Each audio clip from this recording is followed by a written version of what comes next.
Kalau orang-orang tuh nggak mau menerima perbedaan, dia sudah di luar sunnah Nabi dan sunnah Khalifah Rasyidin. Nabi mengatakan, "May ya'ish minkum min ba'di," yang hidup setelahku, fasayara ikhtilafan katsira. Dia akan melihat perselisihan yang banyak.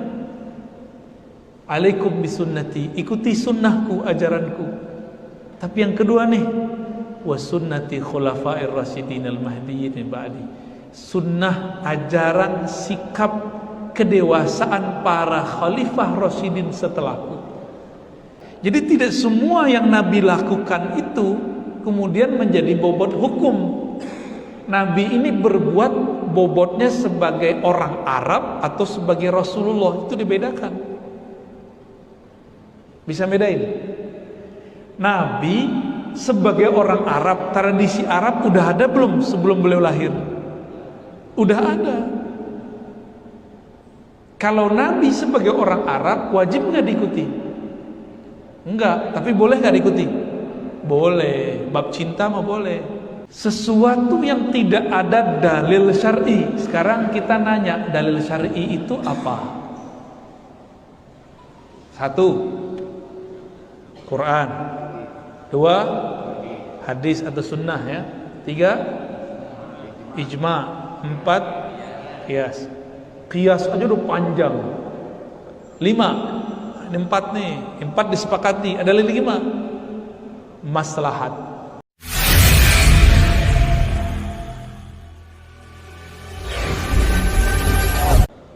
Alhamdulillah rabbil alamin, nahmaduhu wa nasta'inuhu wa nastaghfiruh wa na'udzu billahi min shururi anfusina wa min sayyiati a'malina. May yahdihillahu fala mudilla lahu wa may yudlil fala hadiya lahu. Amma ba'du. Allahumma salli wa sallim wa barik ala sayyidina Muhammad wa ala alihi wa ashabihi wa alihi wal mahdi khalifatihi wa sallim. Guru-guru kami, kawan-kawan, sahabat-sahabat yang dimuliakan Allah, semoga dalam ridha Allah Subhanahu wa ta'ala. Tema kita tentang apa tadi?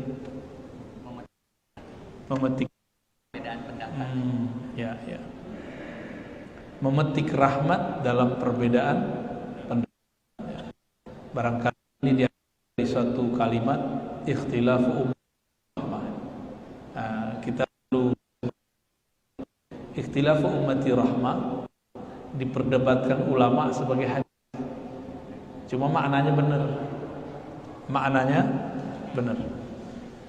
Ada tambahan dari Imam Al-Qushairi bahwa ini perkataan dari Abu Yazid Al-Bustami, tapi ditambah ikhtilafu ulama'i ummati. Kalau yang berbeda itu ulama, baru jadi rahmat. Kita lihat kisah-kisah di zaman Rasulullah sallallahu alaihi wasallam.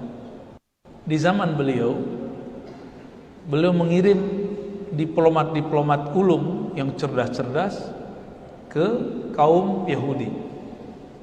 Namanya Huyai bin Akhtab, hadis Bukhari dan Muslim. Dikirimlah ke sana, lalu beliau kasih kalam, la yusalliyanna ahadukumul asra illa fi Bani Quraizah. Jangan kamu salat asar kecuali setelah sampai di Bani Quraizah. Itu terjemahan pertama. Terjemahan kedua, ketemu ntar di tengah jalan. Diplomat-diplomat ini jalan. Sampai di tengah jalan, matahari mau terbenam, asar mau hilang, mau habis. Maka ada sekelompok orang berinisiatif, ayo kita sholat asar dulu di sini, karena waktu mau habis. Apa kata kelompok kedua? La, tidak boleh. Nabi bersabda, la yusalliyanna ahadukumul asra illa fi Bani Quraizah. Jangan kamu salat asar kecuali di Bani Quraizah. Di hadis lain zuhur. Nah, yang sahih ini asar. Ya. Jalan, hari belum terbenam. Sekelompok kedua salatnya setelah sampai di Bani Quraizah, tapi asar sudah habis, maghrib sudah mendekati isya. Kira-kira yang benar yang mana? Yang sholat di waktu asar atau yang sholat asar di waktu maghrib? Besok pagi mereka OU dengan Huyai bin Akhtab. Jadi awal-awal Islam dibolehkan bekerja sama dengan non-muslim dengan syarat mereka tidak menyerang agama dan tidak mengusir kita dari negeri, sesuai surat Mumtahanah ayat 8 dan 9. Pulanglah mereka, kelompok yang sholat asarnya di waktu maghrib, lapor kepada Rasulullah. Apa kata mereka? Ya Rasulullah, ini sekelompok orang yang ikut dengan kami, yang engkau perintahkan bersama kami, mereka melanggar sunnah. Maksudnya apa kata Nabi? Mereka sholat asar di tengah jalan wahai Rasulullah, sedangkan kami sholat asar di Quraizah. Ya, apa kata Nabi? Asabtat sunnah, kamu dapat sunnah. Ditanya sama kelompok yang sholat di tengah jalan, benar kamu sholat asar. Disitulah terjadi dialog sebenarnya yang di hadis tidak disebutkan secara detail. Maksudnya gini, kenapa kamu sholat asar di tengah jalan? Mereka mengatakan, wahai Rasulullah, kami memahami buru-burulah engkau ke Bani Quraizah sehingga sempat sholat asar di sana. Kalau nggak sempat ya kami sholat asar di jalan. Jadi maksud kami, pemahaman kami, engkau berkata bersegeralah. Sedangkan kelompok kedua memahami mesti sholat di Bani Quraizah. Apa kata Nabi? Asabta, kamu benar. Yang pertama asabta sunnah, kelompok yang sholat maghrib, sholat asar di waktu maghrib, asabta sunnah. Yang kedua asabta, artinya sama. Kamu benar sesuai dengan teks sunnah. Yang kedua, kamu benar sesuai pemahaman. Maka ada yang disebut benar, shawab, ada benar al-haq, itu beda. Jadi ada dua karakter kebenaran. Al-haq milik Allah mutlak, suci, ingkar kepadanya, beda dengannya kufur. Tapi ada yang disebut shawab. Apa arti shawab?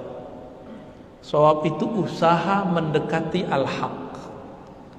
Maka semua usaha mendekati al-haq disebut shawab, meskipun keliru. Asabta, itu kata Nabi sallallahu alaihi wasallam. Maka Nabi gak bilang asabta al-haq, enggak. Nabi cuma bilang asabta sunnah, asabta.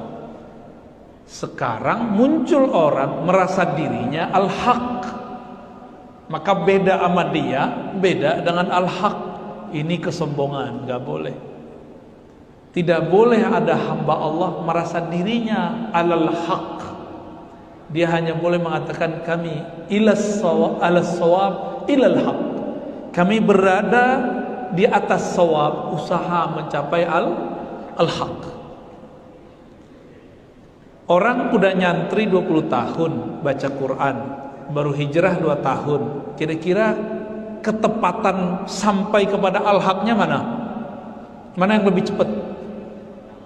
Yang 20 tahun atau 2 tahun? Ngaca, ya. Banyak sekarang orang baru belajar agama 2 tahun, 3 bulan, 5 bulan, 10 bulan, setahun, lewat YouTube lagi. Berani nyalahin kiai yang sudah 15 tahun, 20 tahun, 30 tahun, mewakafkan dirinya untuk agama, mengajar kitab setiap hari, berbuihkan Al-Quran dan Sunnah harinya. Maka kita harus ngaca kita. Kira-kira kalau yang ngerti baca kitab, bahasa Arab sudah sekian tahun, dengan orang yang baru hijrah, lebih tepat yang mana nih pemahamannya? Yang ngerti bahasa Arab. Yang ngerti bahasa Arab juga beragam. Ada yang sudah sebulan, ada yang sudah setahun, ada yang sudah 10 tahun, ada yang 20 tahun. Maka sama kayak kita kerja, orang yang sudah lama kerja dia pengalamannya lebih banyak. Ya. Jadi jangan coba-coba menyalahkan orang cuma karena beda sama kita. Husnuzon sama dia. Ini Nabi ambigu nggak?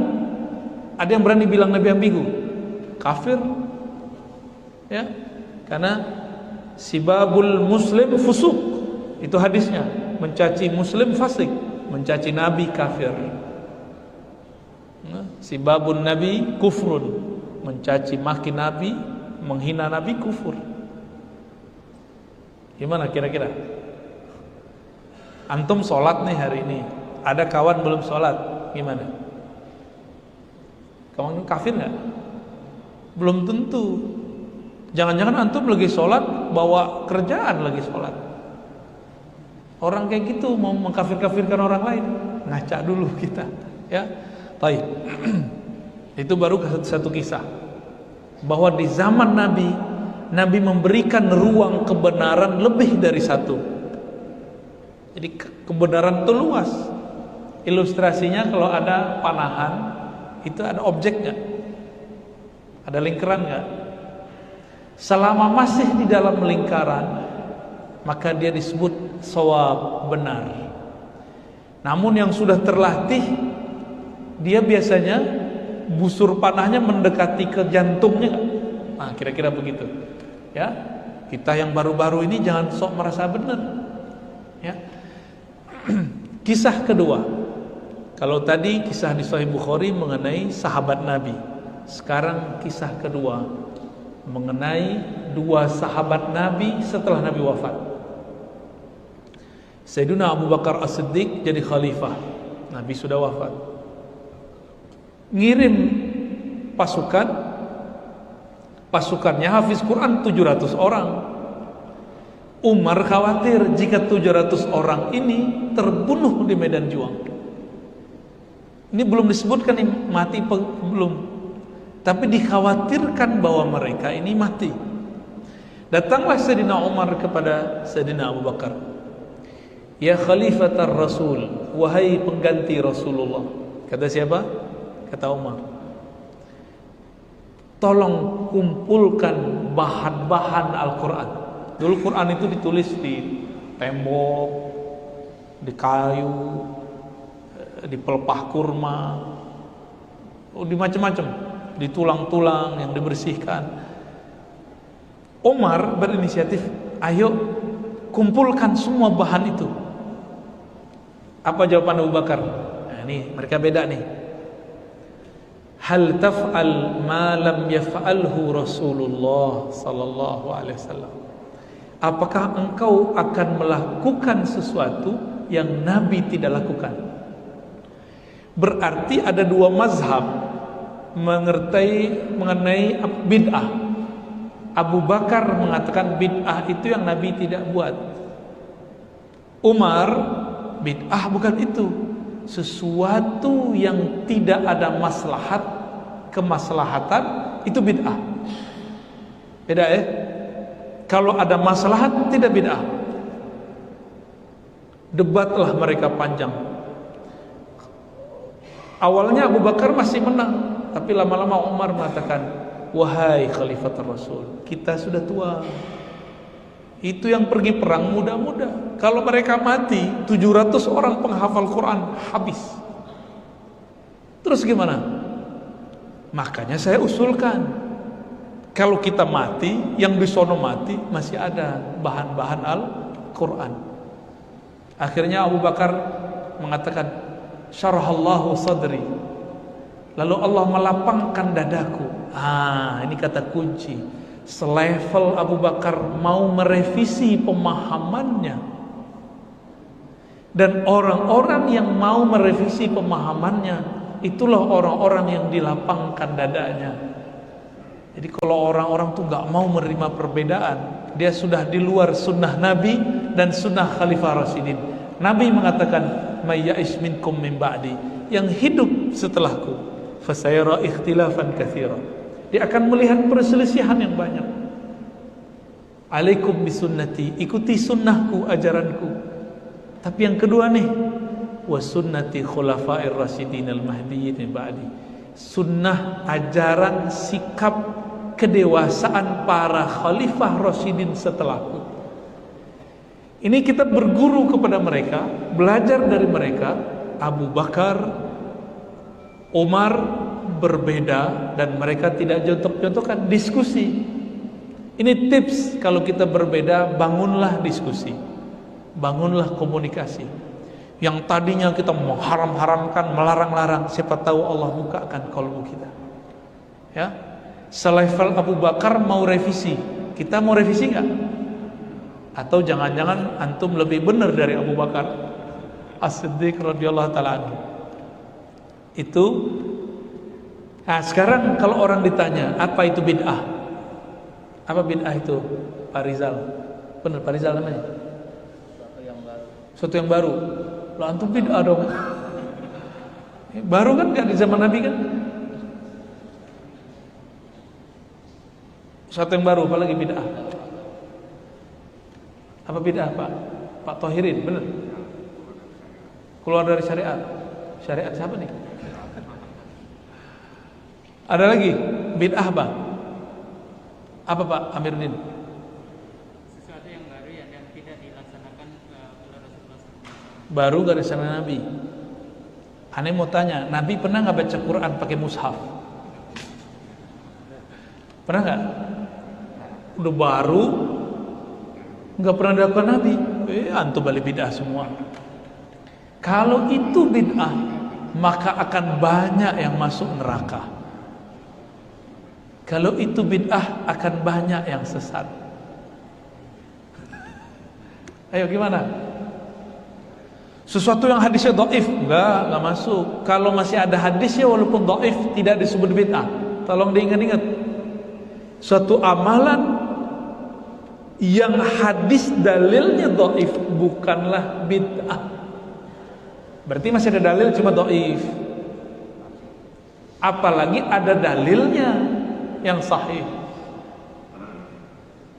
Apa bid'ah? Apa bid'ah? Muka itu bid'ah. Nih, ingat-ingat ya, al bid'ah kita ambil dari imamnya kelompok yang suka membid'ah-bid'ahkan sekarang. Nama imamnya Ibnu Taimiyah. Wafat 708 Hijriah. Dulu saya sering bahas ini 3 tahun lalu waktu pulang pergi ke kampung, suka beda-bedain kita kasih kitabnya. Cuma karena kita yang bacain, dia nggak percaya, dia baca sendiri bingung juga, kok iya ada kitab Iqtida Siratal Mustaqim. Kalau yang bisa baca kitab, cari PDF-nya 2 jilid. Apa kata Ibnu Taimiyah rahmatullah alaih? Al bid'atu ma lam yadulla alaihi dalilun syar'i. Bid'ah itu malam, sesuatu yang tidak yadulla, ditunjukkan oleh dalil syar'i. Hampir mirip tuh Pak Thohirin tuh, yang keluar dari syariat. Nah, ente nilainya 7. Ya. Sesuatu yang tidak ada dalil syar'i. Sekarang kita nanya, dalil syar'i itu apa? 1, Quran. 2, hadis atau sunnah ya. 3, ijma'. 4, qiyas. Qiyas aja udah panjang. 5, ini 4 nih. 4 disepakati. Ada lagi 5, maslahat. Awal BPJS keluar, banyak nggak kiai anti? Bener. Pas kiainya sakit, pakai BPJS. Direvisi lagi fatwanya. Dulu pakai celanaan makruh kata ulama kita dulu. Pakai dasi. Ada hari pakai dasi, Pak? Nggak ada ya? Lidahnya panjang tuh.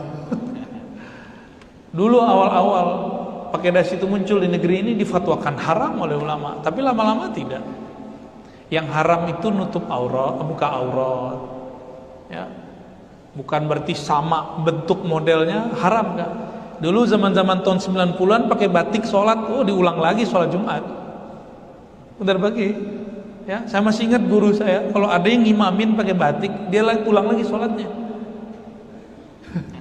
Pakai batik doang pada. Emang di Arab kan bajunya itu aja, putih. Baju perempuan 3, hitam. Ya.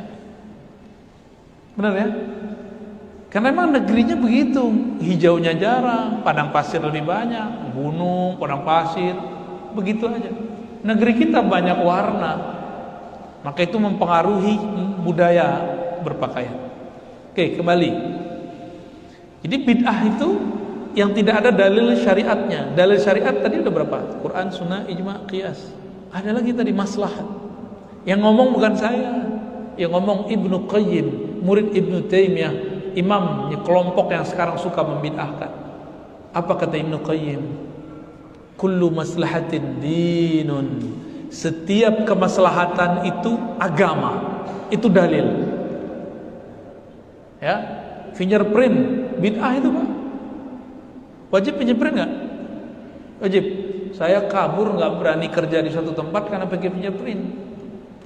Udah jadi orang lepas aja kita, ngajar tetap ngajar di kampus, tapi yang nggak pakai fingerprint. Kalau fingerprint, saya mundur lagi, ya, mundurkan diri kita dari kampus. Untungnya kampusnya pengertian, bisa nggak pakai fingerprint, ya. Bid'ah nggak? Tapi ada maslahat nggak di situ? Ada maslahat di situ. Oke, lagi nih, uruf, tradisi.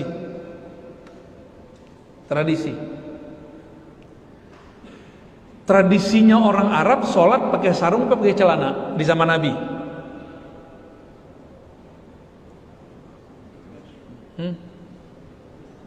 Pakai celana jeans.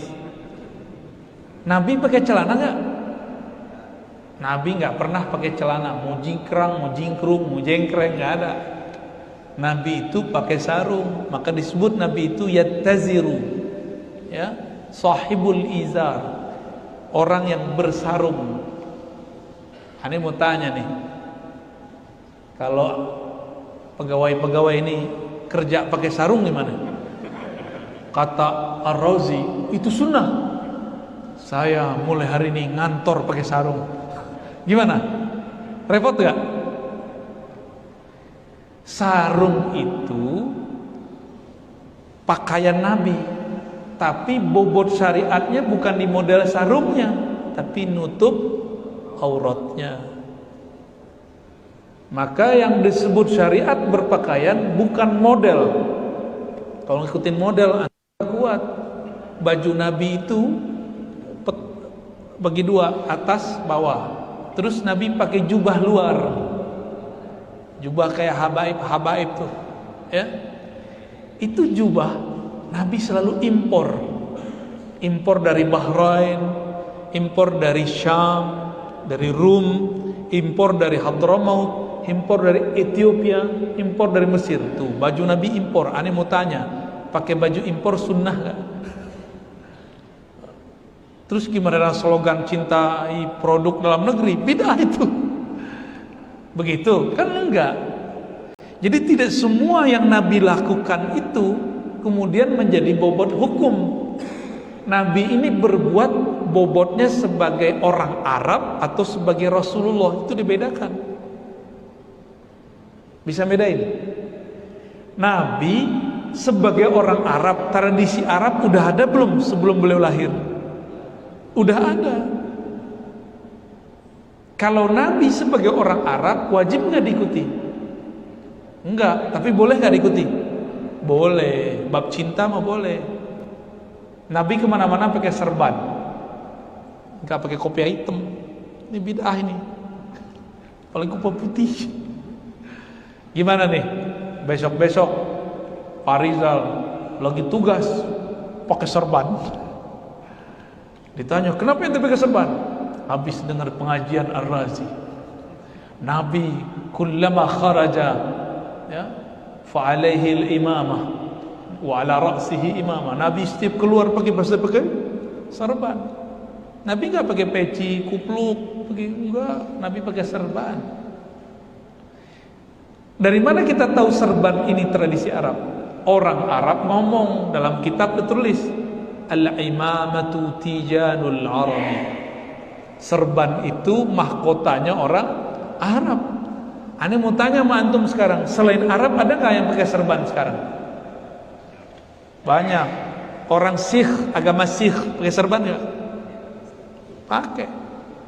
Orang Sikh ini kan agama campuran, mix, di situ agama apa aja ada. Udah jadi agama sendiri. Dulu pendirinya pernah belajar Islam kepada orang berserban. Terus nggak tahu buat agama sendiri, namanya agama Sikh. Makanya orang-orang India yang pakai serban gitu belum tentu Muslim. Biasanya itu agama baru, Sikh. Di Malaysia, seingat saya agama ini resmi. Ya, wallahu a'lam bishawab. Udah berapa tadi itu? Huruf. Itu dalil semua tuh. Jika tradisinya tidak bertentangan dengan Quran, Sunnah, Ijma', Qiyas, Maslahat, maka tradisi itu bisa jadi dalil. Saya mau tanya nih, kalau ada orang meninggal, itu cara untuk ngurus jenazah beda kampung, beda tradisi nggak? Boleh nggak?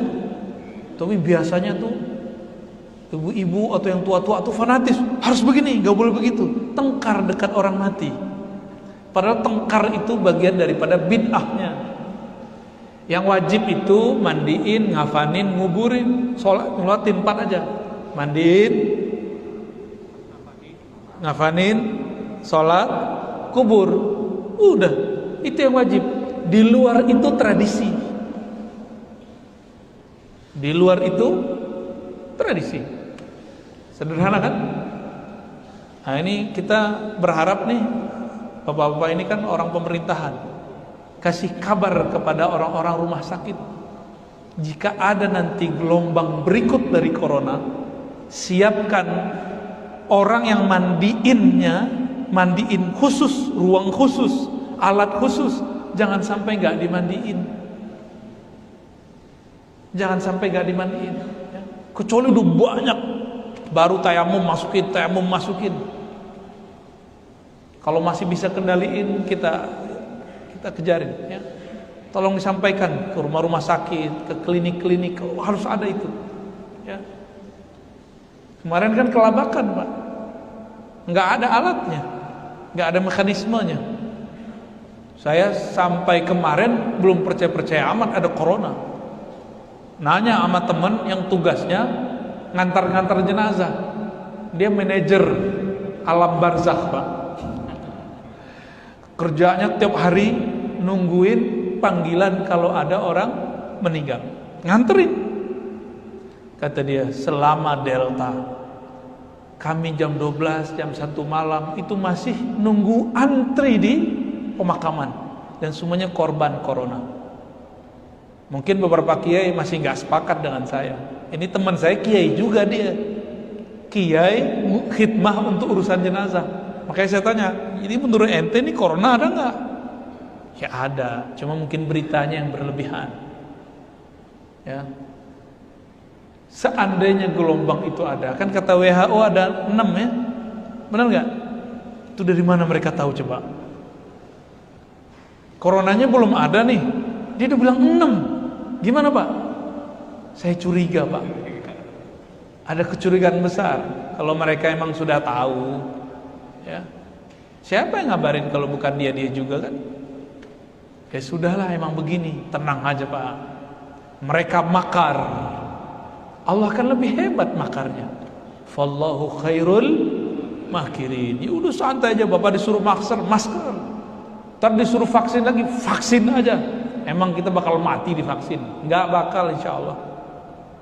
Nggak suka divaksin, yaudah habis suntik bekam aja kan, keluar lagi gitu.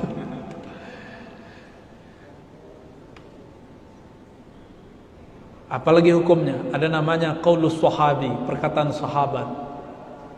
Ada amal ahli Madinah, ada syar'u man qablana syariat. Banyak dalil itu. Selama masih ada dalilnya, meskipun diperdebatkan, dia bukan bid'ah. Ya, ini kaidah ya. Selama masih ada ulama yang mengamalkannya, ada dalil jadi sandarannya, hatta walau kana dha'ifan. Meskipun dalil itu diperdebatkan kesahihannya, kedhaifannya, maka dia tidak disebut bid'ah. Saya sering mencontohkan, penilaian sahih dhaif itu ulama, bukan nabi. Saya ini dulu alhamdulillah diizinkan Allah ketemu guru yang mengajarkan cara meneliti hadis sahih tidak sahih, detail. Ada cara panjang, ada cara pendek, ada cara lama, ada cara cepat. Dalam hitungan detik kita bisa tahu ini hadis dhaif, ini hadis sahih. Sudah ada mekanismenya, karena itu ilmiah. Jika sekarang aja ada cara-cara yang canggih, kenapa dalam bab hadis tidak ada yang canggih? Ada cara canggihnya. Di situ saya paham bahwa penilaian hadis sahih tidak sahih bukan dari Rasulullah, tapi dari ulama yang meneliti. Misalnya di depan saya ini peneliti semua, pasti beda peneliti, beda hasil. Maka kalau ada satu hadis dianggap dhaif oleh seorang fulan, belum tentu dhaif menurut ulama yang lain. Contoh, ini yang juga sering kita contohkan. Murid Imam Bukhari namanya Tirmizi, punya kitab As-Sunan At-Tirmizi, Al-Jami' As-Sahih. Ada satu bab dia tulis Kitabul Aqiqah, bab mengenai aqiqah.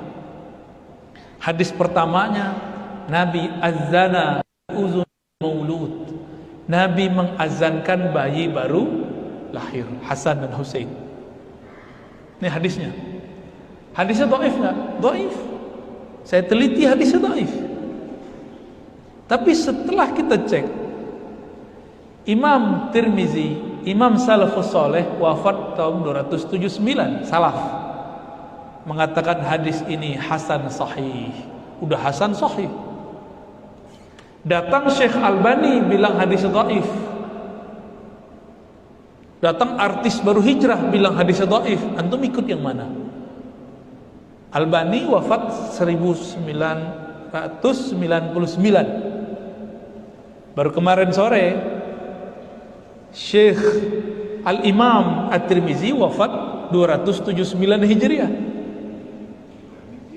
Siapa yang ikut? Imam Tirmizi.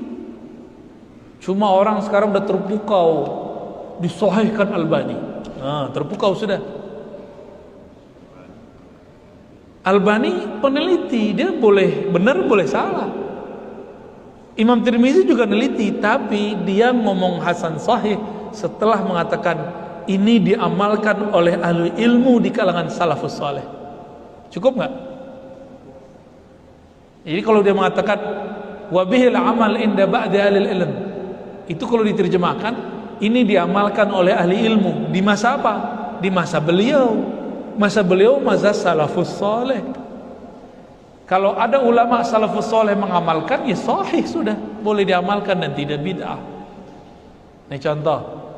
Kalau satu hadis ulama bisa beda pendapat dan bisa beda fatwa. Udah mau jam 1, udah cukup. Masih lanjut. Sampai jam berapa kita? Sampai jam 1. Ini ada 5 menit, ada yang mau nanya? Silakan.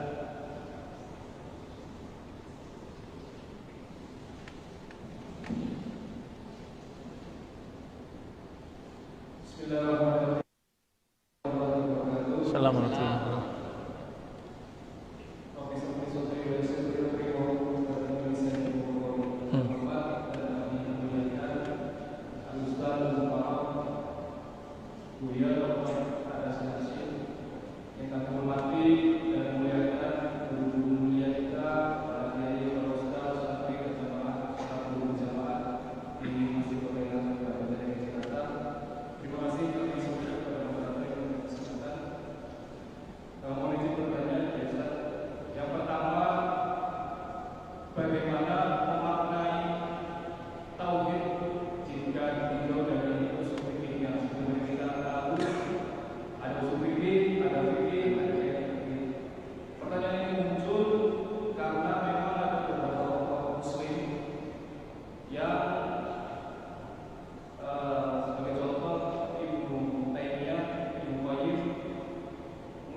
Oke. Baik. Baik. Assalamualaikum. Baik, Pak Hanif ya? Bener? Udah ustadz juga nih kayaknya nih. Pembagian tauhid uluhiyah rububiyah asma wa sifat tidak pernah ada di masa Rasulullah. Tidak pernah ada di masa sahabat, masa tabi'in, tabi'ut tabi'in. Baru ada di zaman Ibnu Battah. Itu setelah zaman salaf. Itu pun bukan 3 versi Ibnu Taimiyah, 3 versi dia beda. Dan itu pembagian bukan dari Allah, tapi dari ulama namanya Ibnu Battah. Dia punya kitab juga Al-Ibanah. Ya. Dan bukan salafus saleh.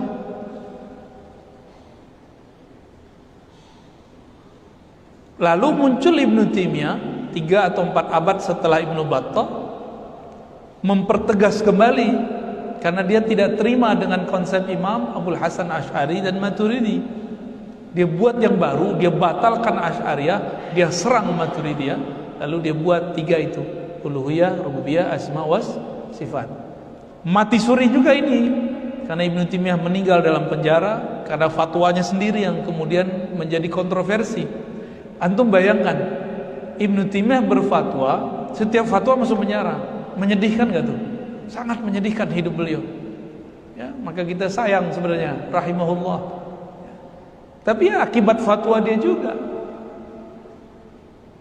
Ulama 4 mazhab nyidang dia. Kira-kira ulama 4 mazhab ini waras atau enggak? Ya waras. Berarti ada masalah dalam fatwa Ibnu Taimiyah. Ini yang dikatakan oleh guru saya Syekh Hasan itu. Kamu mikir-mikir, apakah ini ulama ini waras atau enggak? Waras mereka. Ada masalah dalam fatwa Ibnu Taimiyah itu. Dan itu terbukti sampai sekarang. Akhirnya dihidupkan lagi oleh Muhammad bin Abdul Wahab. Secara otodidak dia kembangkan itu. Sekarang berubah. Muncul Said Qutb. Dia ganti nomor 3-nya dengan tauhid mulkiyah atau hukmiyah atau hakimiyah, tauhid pemerintahan, tauhid kekuasaan. Inilah cikal bakal munculnya gerakan-gerakan ekstremis. Gak ada gerakan ekstrim dimanapun yang bawa nama Islam. Islam kan tidak terbebas dari terorisme. Islam tidak teroris, tapi mereka bawa nama Islam. Dan kita cek ternyata kisi-kisi akidahnya uluhiyah rububiyah, nomor 3-nya tauhid mulkiyah, tiada kekuasaan kecuali kekuasaan Allah. Maka negara yang pakai asas selain Quran taghut, kafir, pemimpinnya kafir, penjaga-penjaga negerinya kafir, rakyatnya juga kafir. Itu ditulis oleh orang-orang ISIS tahun 2013. Makanya ISIS menghalalkan darah orang di Irak, menghalalkan darah orang di Suriah. Cuma dengan isu Sunni Syiah mau mensuriahkan negeri ini, mau mengirakkan negeri ini, nggak mau kita. Maka kalau ada gerakan-gerakan mau adu-adu ini, kita cut. Ya, kita harus cut, Pak. Harus kita hadang. Karena mereka lah awal dari semua bencana yang ada di negeri-negeri Islam yang ada pernah. Mesir kacau karena itu. Ya mereka-mereka aja tuh. Ya. Jadi memang tidak ada dalilnya. Itu namanya istiqra. Istiqra itu pembacaan induktif. Dibaca oleh Ibnu Taimiyah lalu dia ambil, oh ini dalil uluhiyah, ini dalil rububiyah. Nabi nggak pernah bagi. Bisa salah nggak? Ya bisa, kan dia bukan nabi. Dia sendiri kan mengatakan kullu kalamin yutraq wa yukhas. Semua kalam boleh diambil, boleh ditolak, kecuali kalam Nabi SAW. Kalau sekarang kita nggak ngambil kalam Ibnu Taimiyah, berarti kan kita membenarkan kalam dia, bahwa semua kata-kata ajaran boleh ditolak kecuali ajaran Nabi SAW. Jadi gitu Pak Hanif, ya gampang aja. Kalau ada orang ngotot harus pakai uluhiyah rububiyah sama sifat, bagi kita nggak masalah kok. Antum pakai uluhiyah rububiyah sama sifat, yang penting jangan batalkan sifat 20. Ini dia pakai itu untuk membatalkan sifat 20. Dia pakai itu untuk mensyirikkan tawassul. Dia pakai itu untuk mengkufurkan orang maulid. Karena maulid dianggap sama dengan Nasrani. Ini kan bahaya. Itu pakai 3 tadi, nggak lebih dari itu. Silakan ente pakai 3 tauhid, tapi jangan ganggu ini tauhid Ahlus Sunnah yang sudah mayoritas, yang sudah settle, yang sudah terbangun dari masa ke masa. Kritik, ayo kita diskusi. Di mana lemahnya kita perbaiki, di mana kurangnya kita sempurnakan. Tapi kalau sudah mulai bid'ah-bid'ahkan, giliran kita ajak debat, berkumpul dengan ahli bid'ah nggak boleh. Saya ditantang debat berkali-kali dari masa ke masa. Udah, sekarang udah nggak mau lagi. Kemarin kita ditantang juga. Kita tungguin gak ada yang datang. Udah ke depan saya udah nggak minat lagi.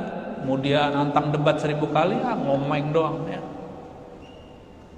Emang mereka nggak ada. Kalaupun ketemu pasti nggak enak bahasanya. Ya. Jadi ya sudahlah. Saya sekarang tugas saya memperkuat Ahlus Sunnah yang ada. Kalau ada yang nyerang-nyerang ajaran Ahlus Sunnah, ya kita hantam juga dengan dalil. Kan perang sekarang perang dalil, Pak. Ya. Belum perang fisik, jangan dulu, ntar dulu, sabar-sabar dulu ya. Jangan main bom-bom dulu nanti. Kalau masih bisa diskusikan, kita diskusikan dulu. Ala kulli hal, tidak ada di ayat Quran, di sunnah, di ijma', di qiyas perintah ajaran mengenai 3 pembagian itu. Itu murni pembagian ijtihad dari Ibnu Taimiyah. Kalau benar semoga dia dapat pahala. Kalau salah semoga dia dimaafkan Allah Subhanahu wa taala. Udah lapar ya? Ya. Baik Bapak Ibu Saudara sahabat dimakan Allah, mari kita tutup kajian ini dengan berdoa sejenak. Astaghfirullahalazim, astaghfirullahalazim. Allahumma ya Rahman ya Rahim ya Karim ya Azim, ya Sami' ya Basir ya Alim, ya Aliman bidati sudur. Ya Allah yang mengetahui isi hati kami. Salli ala Sayyidina Muhammad. Sampaikan salam rindu kami kepada Nabi Muhammad. Sampaikan maaf kami kepada Nabi Muhammad. Allahumma ya man huwa az-zahir ya man huwa batin, yang maha zahir yang maha batin. Engkau maha mengerti siapa kami, dari mana kami, mau kemana kami. Maka ya Rabb fa'arsyidna, fa'arsyid ahlana wa dhurriyyatina wal hadirin wal hadirat. Bimbinglah kami, bimbing keluarga kami, anak istri kami, bimbing orang yang hadir, bimbing orang-orang yang mengurusi negeri ini, bimbing ulama-ulama kami, bimbing jamaah-jamaah kami kepada Engkau ya Rabb. Allahumma ya muqallibal qulub, ya Allah, kalbu kami ada di dalam genggaman-Mu. Engkaulah yang membolak-baliknya ya Rabb. Fasabbit qulubana ala dinika wa ta'atik. Maka bolak-baliklah kalbu kami dalam kebenaran, dalam keberkahan, dalam cahaya-Mu, sehingga kami beramal dengan amalan yang diajarkan Nabi-Mu, dan kami wafat dalam ajaran millat Rasulullah sallallahu alaihi wasallam. Allahumma adfa'anna al-bala. Ya Allah yang menolak semua keburukan, tolaklah bala dari negeri ini. Seandainya pun Engkau turunkan bala ya Rabb, maka berikan kami keteguhan iman, berikan kami kesabaran. Jika memungkinkan ya Allah, panjangkan umur kami dalam sehat dan taat dan bermakrifat kepada Engkau. Jika tidak ya Allah, wafatkan kami dalam keridhaan Engkau. Rabbana atina fid dunya hasanah wa fil akhirati hasanah wa qina adzabannar. Wakhtim lana bil khairat wa sallallahu ala nabiyyina Muhammad walhamdulillahi rabbil alamin. Mohon maaf dari kami, mohon izin. Assalamualaikum warahmatullahi wabarakatuh.